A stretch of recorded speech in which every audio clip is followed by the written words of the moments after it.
So it was 40 years ago today. Tonight, as I'm taping this, Spies Like Us was released.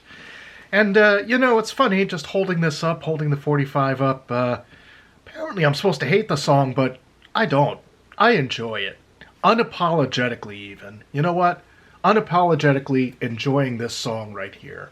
Yep, released November 11th, 1985. You can see by the cover right here, we got. Film was starring Chevy Chase and Dan Aykroyd. Paul McCartney right there. They all starred in the music video.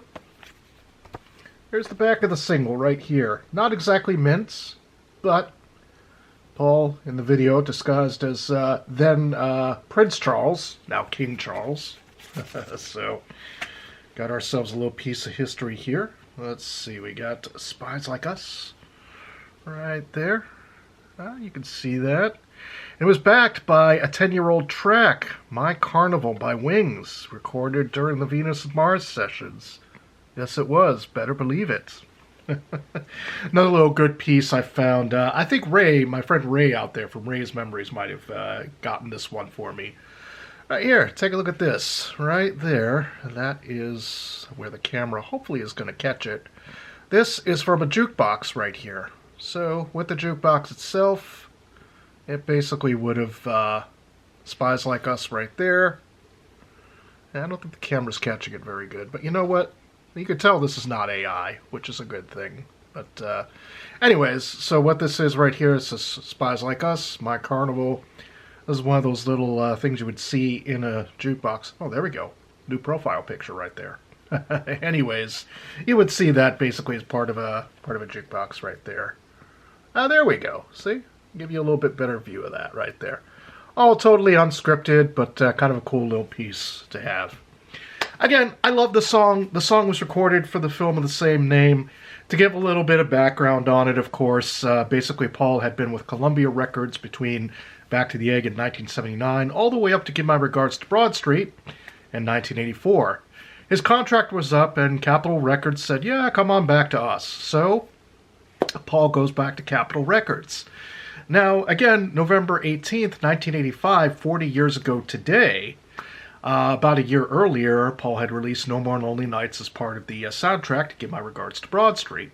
So, releasing this song, might have been a little bit of attempt to get something out there under the new record deal, partially. Partially for the film. It was produced by Phil Ramone. Again, it's just a good little rocking song. Not every song has to be serious or the best or absolute platinum. I certainly enjoy this as a favorite of mine. You know what? I was spinning it earlier today on my commute home from work. It was released as part of the box set, part of the singles box set, digital and vinyl. So obviously I have the digital version of that. Finally good to have that on streaming, on digital, as it were. Interesting little footnote about the song. Now, according to one of my handy references right here, which is a little bit dusty, by the way. Gotta make sure to clean some of the cobwebs off of this, quite literally. We got Joel Whitburn's Book of Top 10 Charts right here.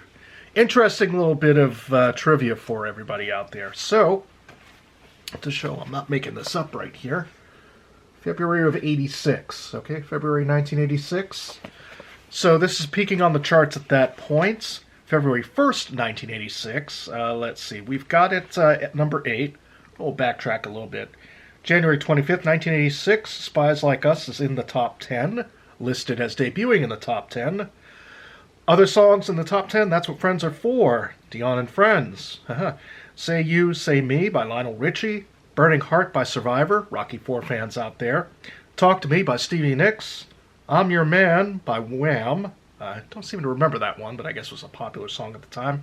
My Hometown by Bruce Springsteen from Born in the USA, 1984. Walk of Life by Dire Straits. I Miss You by Climax. I seem to remember that song getting some airplay. Party All the Time by Eddie Murphy, which I believe Paul was helping to produce part of that track. And I want to say as part of the bet, Eddie did agree to go vegetarian for about a week. Actually, no. Sorry, I stand corrected. Rick James produced the track, but there was some sort of bet between Eddie Murphy and Paul McCartney. I know that. I'm probably mixing that one up, so I might be reaching a little bit too far on that one. Feel free to comment below. I'm sure somebody's going to correct me on it. This is unscripted, like I said. Spies Like Us. So, okay. We flip over to the next week. We've got February 1st, 1986. Aha. Spies Like Us at number 8. Really not a lot of changes to the charts, as it were. Except, at number 10, a song by Stevie Wonder, Go Home. At number 10, Spies Like Us at number 8. His old Ebony and Ivory partner. Very interesting. Never heard the song. I can't say I remember that one at all. Maybe if I heard it. So finally we get the peak at number 7 on February 8th of 1986. So that's what Friends Are For, Burning Heart, I'm Your Man, When the Going Gets Tough, The Tough Get Going by Billy Ocean, How Will I Know by Whitney Houston, Kiri by Mr. Mister, Spies Like Us at number 7, Talk to Me by Stevie Nicks at number 8, Living in America, again, Rocky IV soundtrack, very big at this time, by James Brown. Number 10, Conga by Miami Sound Machine, one Gloria Estefan. So it's kind of interesting to put it in the proper context and in the MTV era, according to this. But again, you know what? It's one I've enjoyed over the years.